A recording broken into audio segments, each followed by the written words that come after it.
الدكتور محمد محسوب يقول أن الطعن على الأحكام التي تتعلق بالديمقراطية أمرا لا يرجع لرغبة الرئيس، ولكن أمر تحتمه عليه الأمور، ويطالب الرئيس مرسي بضرورة الطعن على الحكم.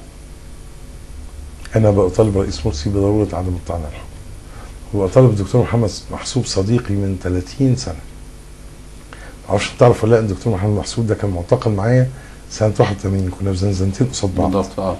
ويعني وتربطنا علاقة حميمة، وأنا أحبه وأحترمه، وكل الناس ولكن اللي في كانت الوسط. قضية تنظيم الجهاد على ما أذكر. بس أنا ما كنتش في تنظيم الجهاد. أنا ما كنتش في تنظيم، ما أعرفش اسمه لغاية دلوقتي. حتى ما حققوش معايا. كان عندي 15 سنة وهو كان عنده 15 سنة، بس هو كان جاي في قصة، يعني كان عنده قصص كان كتير. طالبا في كلية الهندسة؟ لا، ده كان لسه في ثانوي.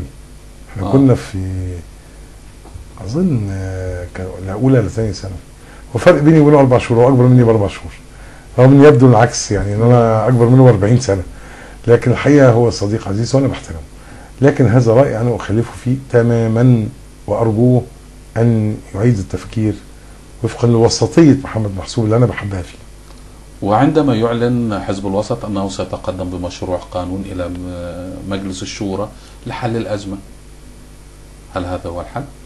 هذا ليس هو الحل، هذا أبعد حاجة عن الحل، ولكنها محاولة للخروج من الأزمة بقانون جديد. القصة مش قانون يا محسن، القصة حاجة تانية خالص. القصة احنا عايزين ننقذ البلد، مش عايزين ننقذ القانون. اللي فاهم ان احنا عايزين ننقذ القانون ده شايف تحت رجله. احنا عايزين ننقذ البلد ككل. البلد بتولع. انتخابات ايه اللي هنتكلم فيها؟ عندك 5 6 محافظات ما تعرفش تحط رجلك فيها اصلا.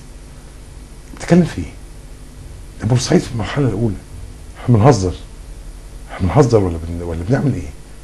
يعني ليه احنا بنسيء للفكرة؟